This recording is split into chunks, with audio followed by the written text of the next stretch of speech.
Olá! Para começar essa análise, vamos partir de uma pergunta muito, mas muito simples. Uma daquelas que todo mundo já ouviu, mas que na verdade abre uma porta para um universo de experiências bem complexas e muitas vezes invisíveis.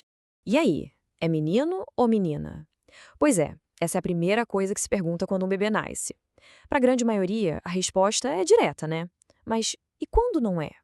E se o corpo daquele bebê não se encaixa perfeitamente nessas duas caixinhas que a gente conhece?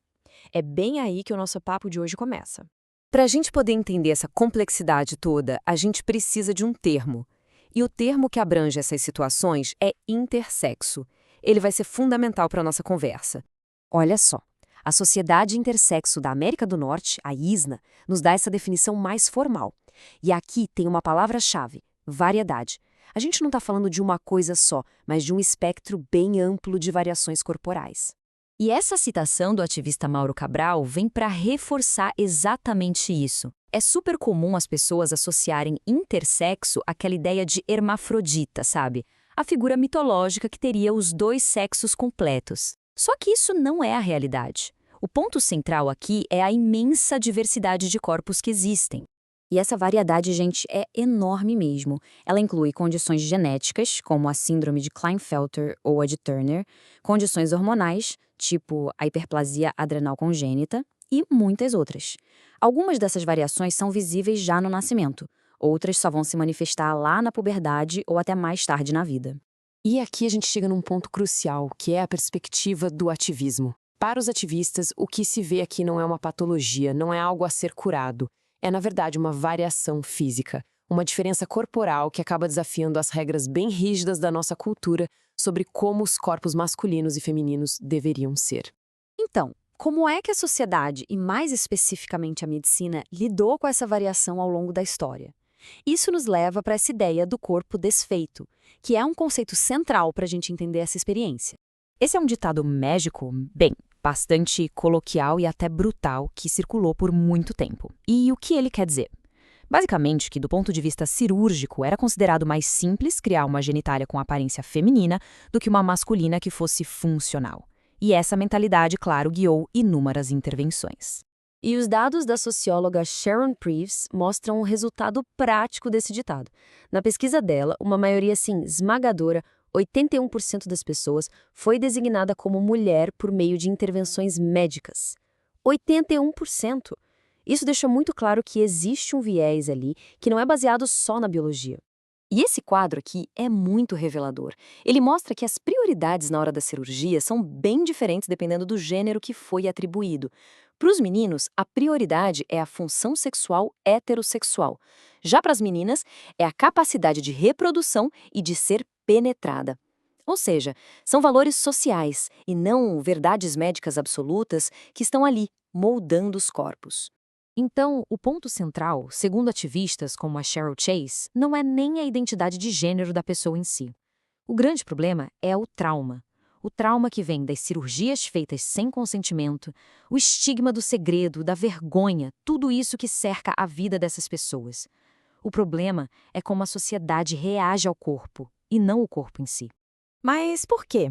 Por que existe essa urgência toda da sociedade em consertar esses corpos? Para entender isso, a gente vai precisar de uma lente teórica um pouco mais ampla. Vamos ver como a teoria queer nos ajuda a entender o porquê por trás de tudo isso. A teoria queer não busca definir novas identidades, mas sim questionar as que já existem. A ideia é desnaturalizar o que a gente considera normal, sabe?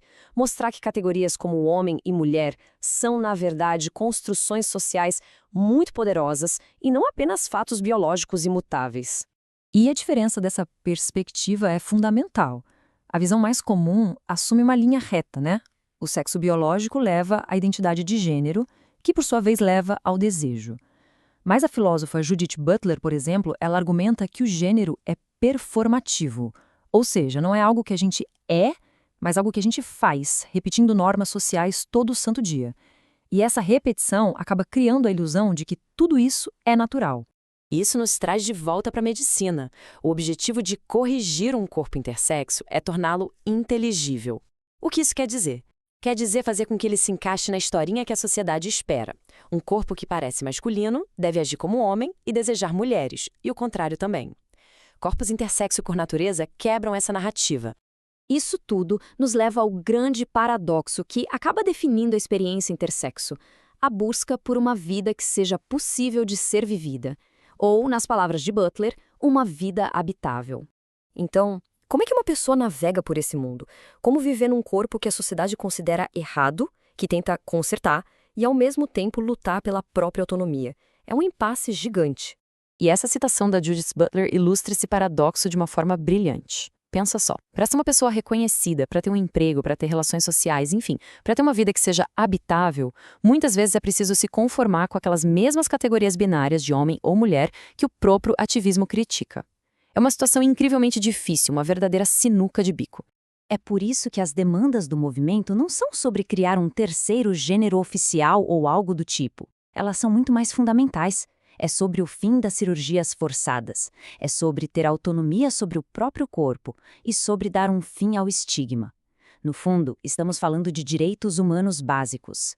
O Mauro Cabral descreve essa jornada como um pathos trágico. E o que isso significa? Que não existe um final feliz simples, uma redenção fácil.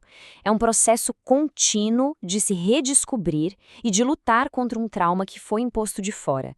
É uma experiência marcada por um estranhamento muito, muito profundo. E a gente termina com essa pergunta. A experiência intersexo nos força a encarar uma questão muito maior sobre a nossa sociedade. Afinal, quem é que tem o poder de definir o que é um corpo normal ou um corpo possível? E quais são as consequências humanas quando essa definição é estreita demais? Fica aí uma reflexão para todos nós.